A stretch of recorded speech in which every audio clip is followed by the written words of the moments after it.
Full face makeup under budget and result देख के कोई नहीं मानेगा कि मैंने एक भी एक्सपेंसिव प्रोडक्ट यूज नहीं किया है। इस फुल मेकअप ट्यूटोरियल के लिए ये वीडियो पूरा जरूर देखना। मैंने ऑलरेडी फेस को क्लीन कर लिया है एंड टोनर अप्लाई कर लिया है। अब मैं सबसे पहले यूज करूंगी मॉइस्चराइजर। मैं ये फ्लिका का मॉइस्चराइजर यूज कर रही हूँ। अगर आपकी dry and normal skin type है तो ये बहुत अच्छा ऑप्शन है। इसमें मॉइस्चराइजर एंड प्राइमर दोनों है, लेकिन ऑयली एंड कॉम्बिनेशन स्किन वाले बी लिटिल केयरफुल क्योंकि थोड़ा ग्रीसी लग सकता है, स्पेशली समर में। मेकअप के लिए स्किन को प्रेप करना बहुत जरूरी है एंड अगर स्किन अच्छे से मॉइस्चराइज होगी तो आपका मेकअप ड्राई नहीं लगेगा, पैची नहीं लगेगा।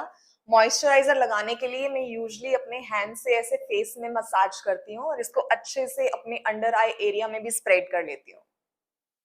फेस को मॉइस्चराइज करने के बाद एटलीस्ट 1 मिनट वेट कीजिए ताकि आपका मॉइस्चराइजर अच्छे से आपकी स्किन में एब्जॉर्ब हो जाए। कलर करेक्शन के लिए मैंने इनसाइड का ये कंसीलर पैलेट लिया है। इसमें से मैं ऑरेंज कलर करेक्टर यूज करूंगी। सबसे पहले मैंने अपनी फिंगर पे ऐसे ऑरेंज कलर करेक्टर लिया है और इसको अच्छे से वार्म अप कर लूंगी बैक ऑफ दी हैंड पे।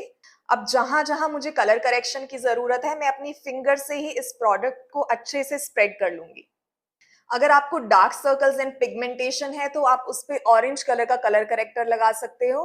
मैं अपने under eye area, around the mouth पे ऑरेंज कलर करेक्टर लगाती हूँ क्योंकि मुझे यहाँ पे थोड़ा सा पिगमेंटेशन एंड डिस्कलरेशन है। इसको ब्लेंड करने के लिए भी मैं अपनी फिंगर से ही अच्छे से इसको अपनी स्किन में ब्लेंड कर लेती हूँ और इस ऑरेंज को ज्यादा डार्क नहीं करना, नहीं तो उसके बाद आपको बहुत ज्यादा कंसीलर यूज करना पड़ेगा इस ऑरेंज को हाइड करने के लिए। उससे आपका मेकअप और भी केकी लगेगा, इसलिए थोड़ा सा ही ऑरेंज कलर करेक्टर लगाएं।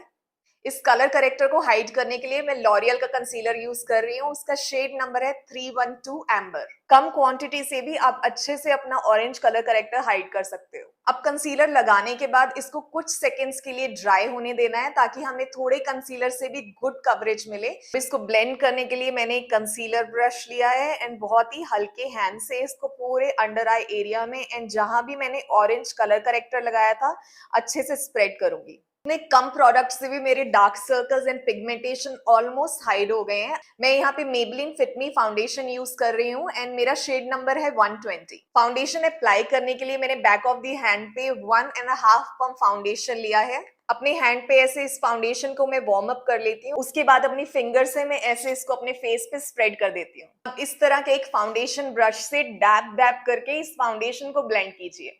थोड़ा सा फाउंडेशन मैं अपनी नेक पे भी लगा रही हूँ ताकि मेरा फेस एंड नेक दोनों एक ही कलर का लगे। फेस को कॉन्टूर करने के लिए मैं लिक्विड कॉन्टूर ले रही हूँ शी ग्लैम का और इसका शेड है टोनी एम्बर। बहुत ही अच्छा अफोर्डेबल ऑप्शन है क्योंकि इसमें ऐसा ब्रश भी आता है तो आपको अलग से ब्रश एप्लीकेशन करने की जरूरत नहीं है। कॉन्टूर करने के लिए ऐसी अपवर्ड एंगल में लाइंस ड्रॉ कीजिए। कॉन्टूर को ब्लेंड करने के लिए मैंने एक डैम ब्यूटी ब्लेंडर लिया है एंड डैब डैब मोशन में अपवर्ड एंगल में ही इसको ब्लेंड करेंगे।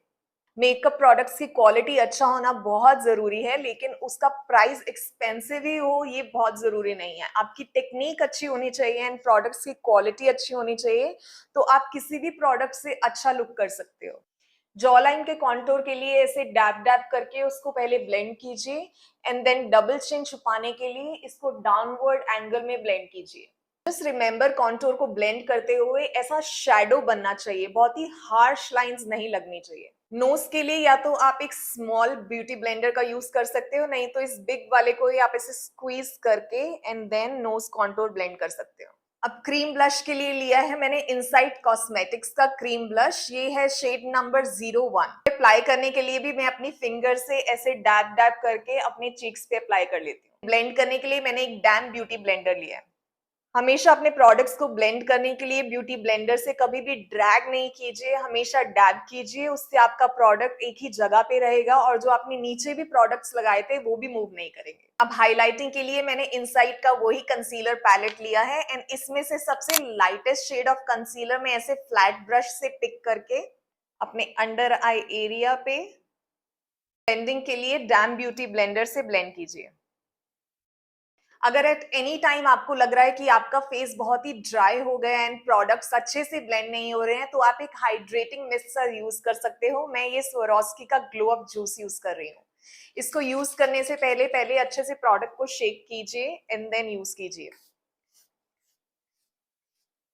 नेक्स्ट स्टेप करने से पहले मेक श्योर कि ये स्प्रे अच्छे से ड्राई हो जाए। अब बेस को सेट करने के लिए मैं पीएसी का ट्रांसलूसेंट पाउडर यूज कर रही हूँ।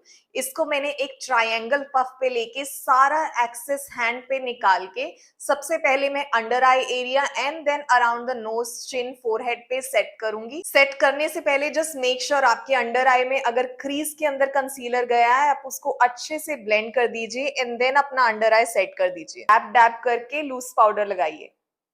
इसको सेट करना बहुत जरूरी है मेकअप को लॉन्ग लास्टिंग बनाने के लिए और सारा दिन मेकअप चलाने के लिए, specially during summer weather. So make sure कि ये सेटिंग आप बहुत अच्छे से करें। अब अगर एक्सेस लूज पाउडर है तो एक फ्लफी ब्रश से ऐसे डस्ट ऑफ कीजिए। आईब्रोज फिल करने के लिए मैं मार्स की आईब्रो पेंसिल यूज कर रही हूँ। सबसे पहले स्पूली से अगर कुछ भी प्रोडक्ट्स आईब्रोज पे लगा है उसको क्लीन कर दीजिए एंड देन आईब्रो फिल करना स्टार्ट कीजिए। आगे से थोड़ा सा आईब्रो छोड़ के इस एंगल से आईब्रो को फिल कीजिए। अब पाउडर कॉन्टोर के लिए मैंने रिमिल का 002 शेड लिया है। ये इंडियन स्किन टोन के लिए बहुत अच्छा शेड है। कॉन्टोरिंग के लिए मैं ऐसे फ्लैट ब्रश का यूज करके अपवर्ड एंगल में लाइट हैंड से कॉन्टोर करूंगी। थोड़ा सा हेयर लाइन में ब्लेंड करेंगे एंड थोड़ा सा यहाँ पर and then downward angle. Nose के लिए मैं ऐसे फ्लैट ब्रश का यूज कर रही हूँ। अभी भी आप ब्रॉन्जर एंड कॉन्टोर को लाइट हैंड से अप्लाई करोगे तो आपको ऐसा शैडो मिलेगा, वो स्ट्रेट हार्श लाइंस नहीं, जो कि हम एक शैडो ही अचीव करने का ट्राई कर रहे हैं। पाउडर ब्लश के लिए मैंने मार्स का ये पाउडर ब्लश पैलेट लिया है। इसको अप्लाई करने के लिए मैं ऐसे फ्लफी ब्रश का यूज करूंगी। पाउडर हाइलाइटर के लिए मैं पीएसी का स्पॉटलाइट ग्लो हाइलाइटर यूज कर रही हूँ और इसका शेड है शैंपेन। इसको अप्लाई करने के लिए मैंने ऐसा एक छोटा फ्लफी ब्रश लिया है एंड ब्रश से पिक करके सारा एक्सेस डस्ट ऑफ करके देन मैं हाई पॉइंट्स पे अप्लाई करूंगी। जस्ट मेक श्योर आप अपने पाउडर हाइलाइटर को अच्छे से ब्लेंड करो ताकि वो आपको शाइन दे, लेकिन एक ऐसा पैच जैसा नहीं बनाए। कम बजट में ये हाइलाइटर बहुत ही अच्छा ऑप्शन है। ग्लो तो देता है लेकिन वो चंकी पार्टिकल्स नहीं है। अब नोटिस करना, मेरी चिन पे जो एक्ने है, मैंने चिन पे हाइलाइटर जरूर लगाया है लेकिन अपने एक्ने पे नहीं लगाया है, क्योंकि अगर मैं अपने एक्ने पे भी हाइलाइटर लगा दूंगी तो मेरा एक्ने और भी प्रोमिनेंट लगेगा, जो कि मुझे नहीं करना है। तो अगर आपके फेस पे कहीं भी एक्ने है एंड बम्स है तो उस पे हाइलाइटर मत लगाइए। आईज को मैं बहुत ही सिंपल एंड थोड़ा सा सॉफ्ट लुक दूंगी ताकि आप ये मेकअप डे में या फिर ब्रंच और बर्थडे पार्टीज ऐसी जगह लाइट मेकअप के लिए कर सकें। इसके लिए मैं यूज कर रही हूँ मार्स की डांस ऑफ जॉय पैलेट। इसमें से सबसे पहले मैं लूंगी ये डार्क ब्राउन शेड। इसको ऐसे ब्लेंडिंग ब्रश से मैं पूरे आईलिड पे लगा दूंगी। आई शैडो लगाने से पहले आई शैडो को ब्रश से पिक करके एक्सेस डस्ट ऑफ कीजिए, इससे पैच नहीं बनेगा। इस डार्क ब्राउन को मैं थोड़ा क्रीज लाइन तक लगाऊंगी और उसके ऊपर मैं ट्रांजिशन शेड लूंगी। अब मैंने एक मीडियम ब्लेंडिंग ब्रश लिया है एंड सेम पैलेट में से मैं लाइट ब्राउन शेड लेके इस डार्क ब्राउन की एजेस ब्लेंड करूंगी। Starting from the end and very light hand से इस dark brown and light brown को अच्छे से ब्लेंड कीजिए। मैं आईज पे अलग से ग्लिटर या शिमर नहीं यूज करके सेम हाइलाइटर यूज कर रही हूँ जो मैंने अपने फेस पे यूज किया है। इसको मैं अपनी फिंगर की हेल्प से ही अप्लाई करूंगी। थोड़ा सा हाइलाइटर अपनी फिंगर पे लेके सेंटर ऑफ द लिड पे लगा के एजेस को ब्लेंड कर दूंगी। सेम हाइलाइटर को मैं छोटे फ्लैट ब्रश पे लेके अपनी आईब्रोज को हाईलाइट करूंगी एंड देन इनर कॉर्नर। अब मैंने काजल यूज किया है स्विस ब्यूटी का and this is shade number dark chocolate. इसको मैंने अपनी पूरी वाटर लाइन में लगाया है एंड सेम काजल में एज अ लाइनर भी लगाऊंगी एंड देन उसको डार्क ब्राउन आई शेडो से ब्लेंड करूं। अब मैंने एक स्मॉल पेंसिल ब्रश लिया है एंड जो आई शेडो मैंने पूरे आई लिड पे लगाया था डार्क ब्राउन कलर का, उस सेम आई शेडो को मैं अपनी वाटर लाइन के नीचे लगाऊंगी। अब जिस तरह मैंने अपनी आईलिड पे डार्क ब्राउन को ब्लेंड करने के लिए लाइट ब्राउन शेड लिया था, सेम मैंने अंडर द आई पे भी डार्क ब्राउन को ब्लेंड करने के लिए लाइट ब्राउन शेड लिया और उसे ऐसे मीडियम पेंसिल ब्रश से ब्लेंड कर दिया। अब आई लैशेस को कर्ल करेंगे। मस्कारा के लिए मैं यूज कर रही हूँ मार्स का डबल ट्रबल। ये बहुत ही अच्छा मस्कारा है अफोर्डेबल रेंज में। इसमें दो वॉन्ड्स आते हैं जो कि एक है लेंथ के लिए एंड एक है वॉल्यूम के लिए। आप एक एक करके दोनों का यूज कर सकते हो। नाउ लिप्स को सबसे पहले मैं लाइन करूंगी। लिप लाइनर मैंने लिया है मार्स का, दिस इज नंबर 10। लिप्स को थोड़ा फुलर दिखाना है तो अपना क्यूपिड बो ज्वाइन करें and then rest of the lips को वैसे ही लाइन करें। लिपस्टिक मैंने ली है शुगर कॉस्मेटिक्स की and this is shade 01। Now for that final hydration मैं फिर से स्वरोस्की का ग्लो अप जूस अप्लाई करूंगी।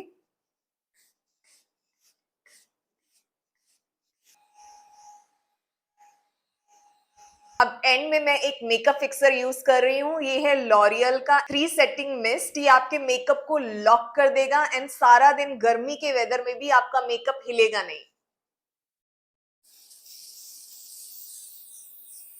And this is the final look by using only affordable products and ये मेकअप सारा दिन टिकेगा भी। आई होप आपने बहुत कुछ सीखा हो एंड मेकअप की ऐसी और भी बहुत सारी नॉलेज के लिए इस अकाउंट को फॉलो करना मत भूलना।